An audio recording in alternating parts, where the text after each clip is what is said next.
अगर आप एक दुकानदार हैं, आपका छोटा मोटा या बड़ा कोई बिजनेस है, या आप वैसे ही अपने फोन पे या गूगल पे की क्यूआर कोड पर पेमेंट रिसीव करते हैं, तो आपके लिए किसी दिन जेल हो सकती है, आपके ऊपर एफआईआर हो सकती है और आपके लिए साइबर क्राइम की जो पुलिस है वो उठा करके पूछताछ करने के लिए बुला सकती है। और अगर आप साबित ना कर पाए तो आपके लिए जेल में भी डाल सकती है। अब शायद आपको ये सारी बातें सुनकर के यकीन नहीं हो रहा होगा कि भाई वाला ऐसा कैसे हो सकता है, क्यूआर कोड पर पेमेंट रिसीव करने से कौन सा क्राइम कर देते हैं हम, कौन सा फ्रॉड हो जाएगा। लेकिन ये बात सत्य है, काफी सारे लोगों के साथ इस प्रकार की समस्या बन चुकी है, उनके ऊपर एफआईआर भी हुई है और उनके अकाउंट बैंक ने ब्लॉक भी किए हैं। आज की इस वीडियो में डिटेल्स में बात करेंगे कि अगर आप एक दुकानदार हैं या आप क्यूआर कोड से किसी प्रकार से पेमेंट रिसीव करते हैं तो आपको क्या क्या सावधानी रखना है और ये फ्रॉड किस प्रकार से होता है और इससे बचना किस प्रकार से। नमस्कार, मेरा नाम मनीष प्रजापति, आप सभी का एक बार फिर से वेलकम एक न्यू वीडियो में। चैनल पर अगर आप पहली बार आए हैं सब्सक्राइब कर देना, वीडियो अगर पसंद आती है तो एक लाइक जरूर कर देना। देखिए दोस्तों, आजकल क्या हो गया है कि कोई भी दुकान पे अगर आप जाते हैं तो हर दुकानदार क्यूआर कोड रखा रहता है।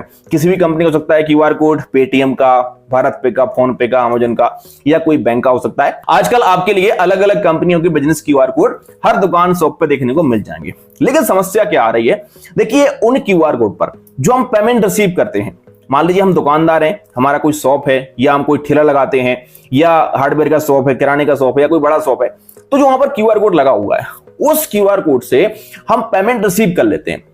अब ऐसे में देखिए फ्रॉड क्या हो रहा है कि हमेशा तो फ्रॉड नहीं होता है, बट कभी कभी आपको एक ऐसी समस्या बन सकती है जिसमें आपके क्यूआर कोड पर कोई व्यक्ति पेमेंट करेगा और उससे आपके ऊपर एफआईआर हो सकती है। आपका जो अकाउंट है, आपने अपने जो मर्जेंट क्यूआर कोड के साथ अकाउंट लिंक किया है, बैंक अकाउंट, वो आपका अकाउंट ब्लॉक भी हो सकता है और बैंक उस अकाउंट को फ्रीज कर सकती है। और ये सब इसलिए होता है क्योंकि कई बार जो क्यूआर कोड पर पेमेंट रिसीव कर रहे हैं आप जिस व्यक्ति से, उस व्यक्ति का जो पैसा होता है वो 2 नंबर का होता है, वो काला धन होता है। सामने वाले व्यक्ति ने किसी से मान लीजिए फ्रॉड किया है, ओटीपी पूछ लिया या किसी प्रकार से फ्रॉड कर दिया, और जिस व्यक्ति के साथ ये फ्रॉड हुआ है उसने पुलिस में कंप्लेंट करा दी या बैंक में कंप्लेंट कर दी। अब यहां पर पुलिस वाले और बैंक वाले क्या करते हैं कि जो पैसा उसने फ्रॉड किया है उस पैसे को ब्लॉक कर देते हैं। अगर वो पैसा उस व्यक्ति के अकाउंट में होता है तो उसको वहीं पर लॉक कर देते हैं, खाते को सीज कर देते हैं। लेकिन अगर उस पैसे को उसने किसी व्यक्ति को सेंड भी कर दिया है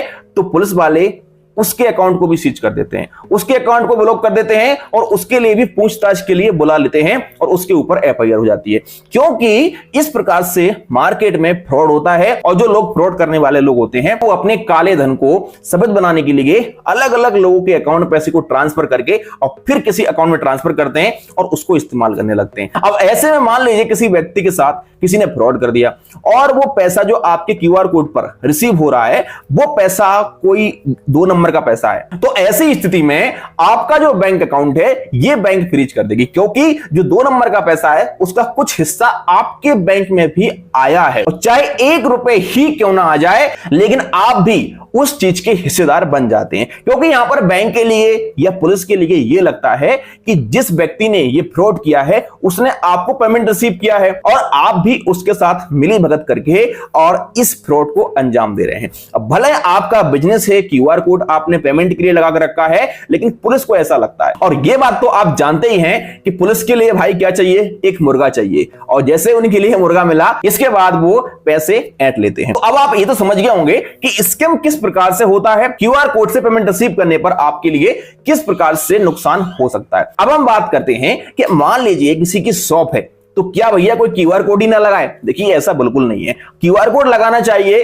डिजिटल इंडिया है, डिजिटल जमाना है, क्यूआर कोड के बगैर बहुत सारे ग्राहक हमारे वापस चले जाएंगे, ये बात बिल्कुल सत्य है। लेकिन इसमें कुछ सावधानी रखना चाहिए एज अ मर्जेंट को, यानी कि अगर आपकी शॉप है तो आपके लिए कुछ सावधानी रखना चाहिए। जैसे कि सबसे पहले सावधानी ये रखना चाहिए कि अगर आपका कोई भी शॉप है, छोटा मोटा या बड़ा, तो आपके पास उस शॉप का कोई रजिस्ट्रेशन होना चाहिए, मतलब प्रूफ होना चाहिए कि आपकी ये शॉप है। गुमस्ता हो सकता है या फिर कोई रजिस्ट्रेशन हो सकता है, इस प्रकार का कोई आपके पास प्रूफ होना चाहिए। अगर आप एक ठेला लगाते हैं, सब्जी बेचते हैं, फल बेचते हैं, तो भी आपके पास उसका कोई एक प्रमाण होना चाहिए। नगर निगम से या किसी से भी आप एक उसका प्रूफ बनवा लेंगे, भाई मैं यहां पर ठेला लगाता हूं, तो आपके पास अगर प्रूफ रहेगा और कल के दिन अगर इस प्रकार का कोई भी केस बना तो आप पुलिस को अपना प्रूफ दिखा सकते हैं। मान लीजिए कल के दिन आपके साथ इस प्रकार का केस बन गया, अब पुलिस आपको उठा कर ले गई, तो पुलिस आपसे पूछेगी, पूछताछ करेगी कि ये पैसा आपके अकाउंट में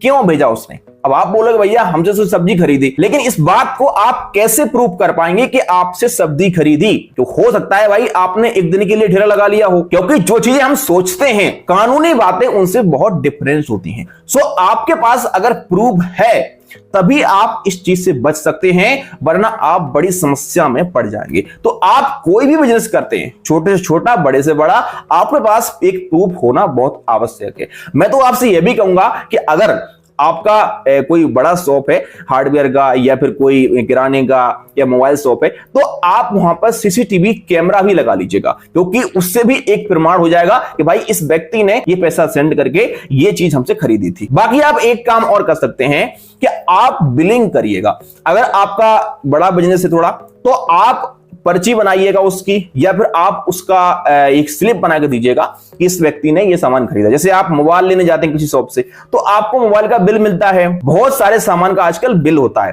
तो अगर आप बिल बना के दे रहे हैं तो भी आपके पास एक प्रूफ है कि हाँ इस व्यक्ति ने हमसे ये चीज खरीदी है। अब ये बिल और सीसीटीवी कैमरा हर कोई व्यक्ति अफोर्ड नहीं कर सकता है, लेकिन रजिस्ट्रेशन या फिर दुकान का या ठेले का प्रूफ तो आप बनवा ही सकते हैं, क्योंकि ये तो बहुत जरूरी है और आपके फ्यूचर में ये बहुत हर जगह आपके लिए काम भी आ सकता है। अगर आप अपनी दुकान का ठेले का प्रूफ नहीं बना पा रहे हैं तो आप उद्यम सर्टिफिकेट बना लीजिएगा, ये भी एक प्रूफ के तौर पर काम करता है। आप बिल्कुल फ्री में अपने मोबाइल फोन से बना सकते हैं। अगर आप लोग कमेंट करते हैं तो हम आपको बना करके दिखा देंगे। तो आप इस प्रकार से बच सकते हैं। अगर आपके पास अपने बिजनेस का प्रूफ है तो फिर आपको कोई समस्या नहीं होगी। बाकी का जानकारी कैसी लगी आप हमें कमेंट कर देना। चलिए फिर मिलते हैं किसी नेक्स्ट वीडियो में।